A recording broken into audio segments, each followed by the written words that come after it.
Hello everybody, it's Joshua from Indigenous POV. Something's been really eating at me, and it's to do a grab and go bag for an emergency rain and flooding scenario. I think this is really important because last year, a little bit over a year, in November of 2021, Hope was in desperate straits. There was flooding in Othello, there were homes that were destroyed, there was the Coquihalla here in the Fraser River were at peak points where it was threatening the community. Also, with the rains and the flooding, Hope was shut down for a little over a week. Approximately 2,000 people were stranded here, and when the power was restored, people were finally, the school opened after about 3 days, and people were sleeping in their vehicles, even families that were stranded in Hope. It was an absolute nightmare, and I'd like to share some of the stories because it's hard to believe some of the things that went on. A friend of mine who has manages a small store, people came in their, literally, she said, in their flip-flops, holding a baby, crying, begging to see if this liquor store had diapers, that this liquor store had milk. After the first few days, both grocery stores were literally emptied. People had bought everything from the bread and the groceries and edibles that, you know, it was a shocking scenario. And then when the community would go to the grocery store, all the food was gone. So they weren't prepared, as well as the people who were driving through. What happens, somebody gets into their warm home, goes into the warm car, and thinks they're going to travel from, let's say, Kamloops to Vancouver, where they can enter another warm home, but they're caught in the middle, and they don't have warm clothing, they don't have the proper accoutrement or things that you would wear to be able to survive through this. And this also includes, you know, small children. Some of the things that, if you have to do a trip and you have to go through an area that might be in danger, if you're a mother, you need to bring extra formula, because it was one of the things people were desperate for. It was formula, feminine hygiene products, and warmth. Now, in my last video, I talked about having a emergency EDC for your vehicle, a vehicle EDC. So I bring this wherever I go. But today I want to deal with a grab and go bag. One of the things that you need to make sure that you have with you, because in Hope there was a power outage.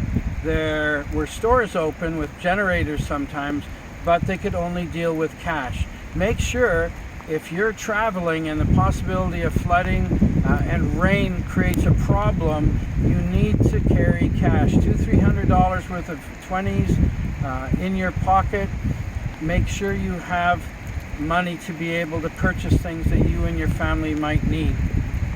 What I put in my vehicle, and this is my grab and go bag. Okay, it's super simple, and I want to go through the items. On the government website in British Columbia, there's you type in emergency grab and go. They have a really good listing of information that can help you put your kit together. And I'm going to go through my kit. Some of the items are a little bit different, or I have more or less, I don't know. But I'm going to go through my kit. This is my grab and go bag, believe it or not. Last year I got this bag for $5 at a garage sale, so I won. So one of the first things that I'm going to show in the front of my bag is I've got a knife, I've got a flashlight, because if you're walking and you're in an emergency situation and you have your flasher on, people are going to notice you. One of the other things that's important is always have a vest. Now, if you're in a very harsh situation, and believe me, people have been caught in these things, scenarios, always have either a business card or something with your name on it, phone number, address, so people can contact your family. If you've been injured or hurt, if you got swept away and you drowned, you have something on you with your address. When you're going into a harsh scenario, what I do is I always I Ziplock everything, and I'll also tell you why that's of benefit, because if you get wet, you fall into an area, pardon me, Ziplocs are a lifesaver. On this side, now a lot of people have SOGs, they have very specialized equipment. This was my favorite hammer. It's a roofer's hammer, and a lot of the things that you might need are in your home. This can smash windows, it can chop wood, it can also help defend. Okay, in the front pouch I have food ready items. Because I have a vehicle everyday carry, there's also food in here, and if I need to leave the vehicle for any reason, or if it got flooded or can't move because there's a lineup and you need to get to the location that you're prepared to go to, here are some of the items I think you would definitely need to have. Okay, in this little pouch I have a small, I've got tea lights, I've got a small container here that you can get at your local, and what it does is it allows you to heat up, and I use tea lights, they work fine. Just make sure you don't get dollar store tea lights, you get them from IKEA or more expensive ones, and you can place your can over it. I've got a my ex-military thing here where I can heat up a can of soup or noodles or something that I have with me. What I normally do in my I'm going to put the items up here when I'm done. Remember, please find a vest to bring with you for safety. Now, if you have a go bag and you need to get to a location, please be prepared. I've got items like tea. I've got quick power snacks that I can be eating on the way. And I've got, several liters of water. I've got these are great. It's a breakfast essential. They're easy to mix with water. And of course I've got about 6 bottles of water here. I haven't put any water purification like a Life Straw if you need, but it's smarter to bring things that you will use. This is a medical kit. Always have a medical kit. I always this is a cheap dollar store tarp, but I tell you, if it's raining and you need to stay dry, this can really come in handy. With that, I always carry paracord with me so I can set a tent up or something for a shelter. And now I'm going to go into the area. Always, hold on here. Okay, some of this stuff might spill out. Okay. When I zip up my bag, I always bring it to the side. I never leave it up top where rainwater will find an easier way to get in. So lock them up on the side, and I'm going to go through a whole bunch of things that you might need.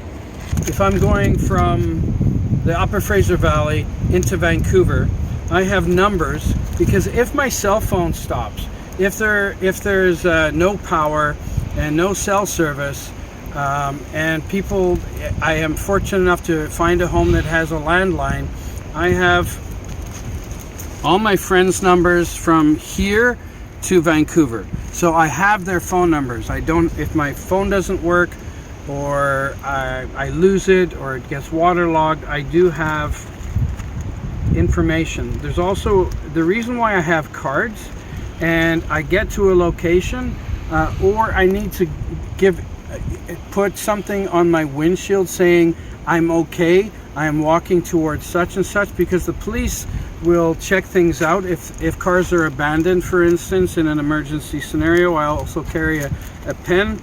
I have a map to the location that I'm going to. I know this may sound, well, you know, it's a little bit much. Well, when you're in the situation, you will be very happy to have pre-prepared things for your trip.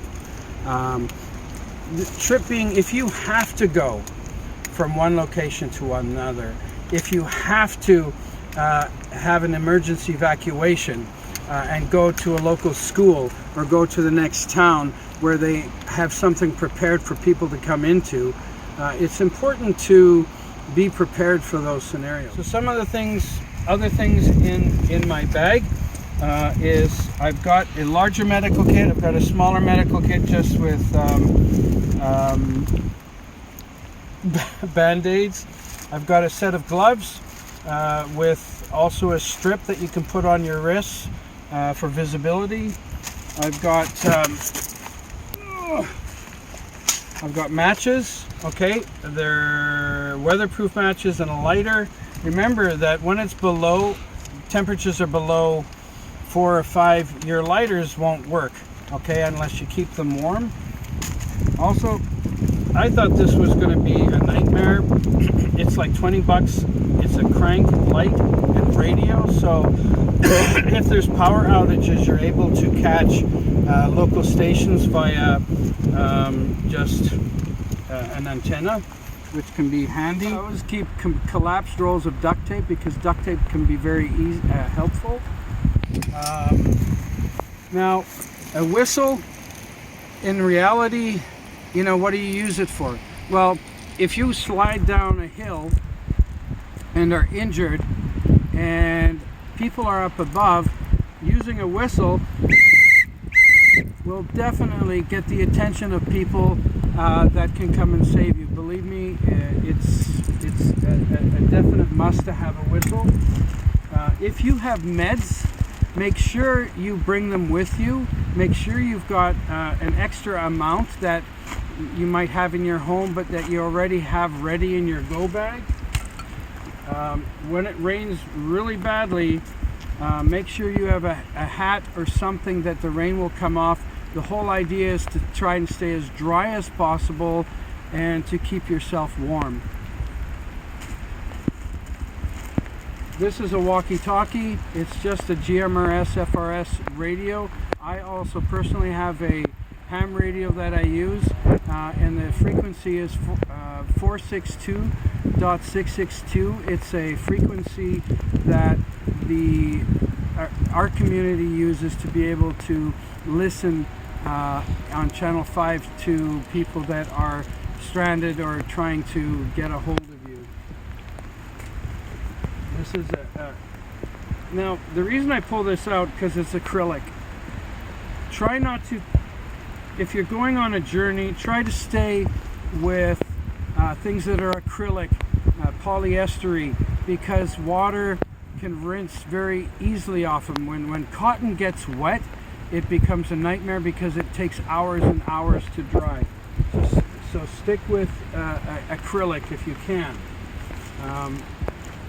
This is an extra phone. It's fully charged with a SIM card.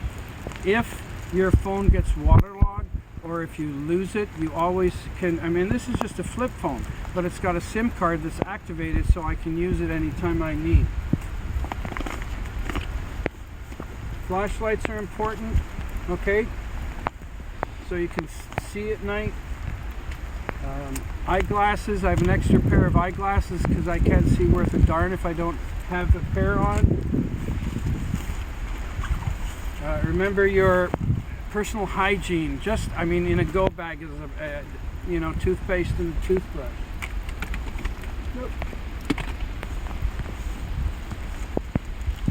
Now, to repower your phone or a lot of flashlights now and lights in general use USB. This is a power pack that will charge up. I mean, it's very powerful. It will charge up a phone approximately 10 times. So we got a lot of storage in here. Remember to get a power pack and the relevant plugs to plug them in.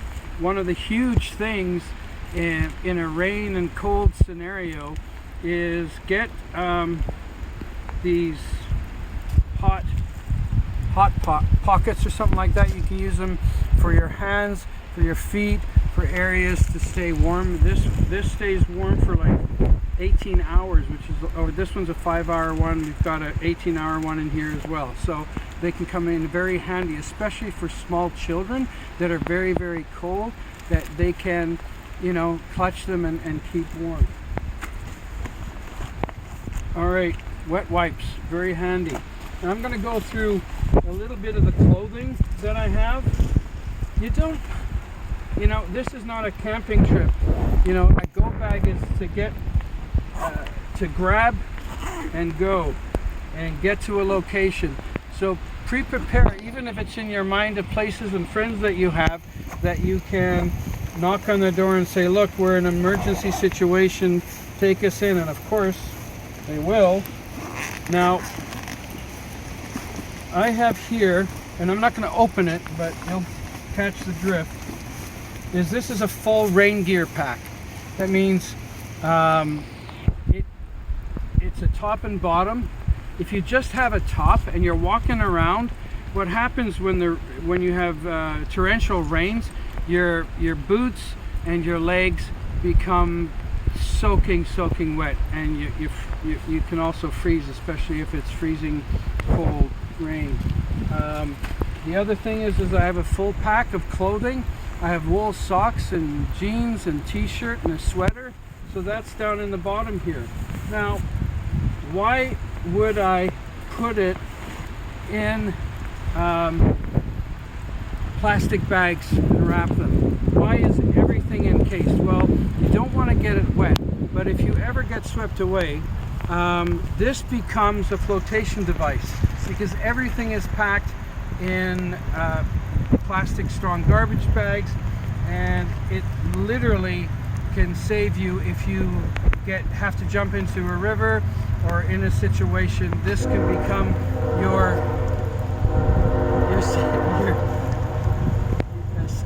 what do you call it, safety flotation device. With my go bag that I keep inside my vehicle, I have my rubber boots. It's something that I always carry because I'm the prepper type. Around the world, when people end up in rivers or on cars, the reason why the death rate is so high because nobody has any rope. Rope is vital when it comes to saving others or protecting yourself or having people together. And what I do is I have a friend that was a climber, and this rope was decommissioned,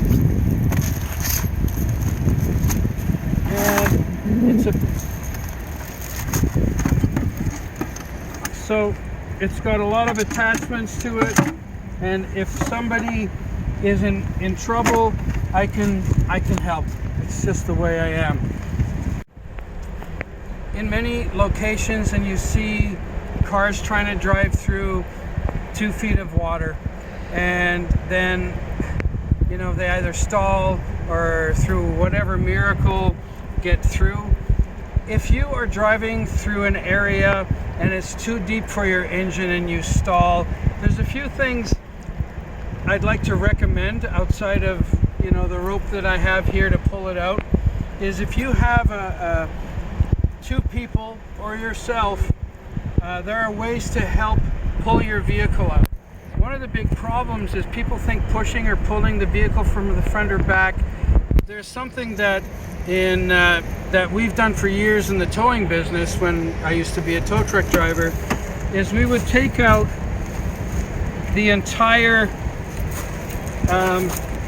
seat belt and we'd close the door and roll down the window, put it in neutral, and we're able to take the vehicle and start to help pull it out. Now, if you have two people in neutral, you can pull your vehicle out a lot easier than pushing and pulling it.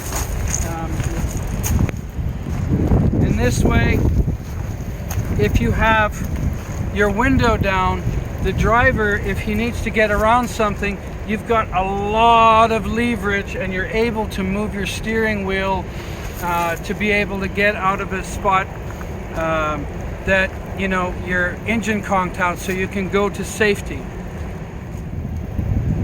The urgency that I'm feeling for you to be able to get yourself a grab and go bag, get yourself prepared, also have a vehicle everyday carry that you put into a bin in the back that has all the things you need. Please think of this as something that you really need to have part of your kit and part of your life, especially if you have small children and you have a family. And I'm starting to get really cold, and we'll talk to you soon. This is Joshua with Indigenous POV.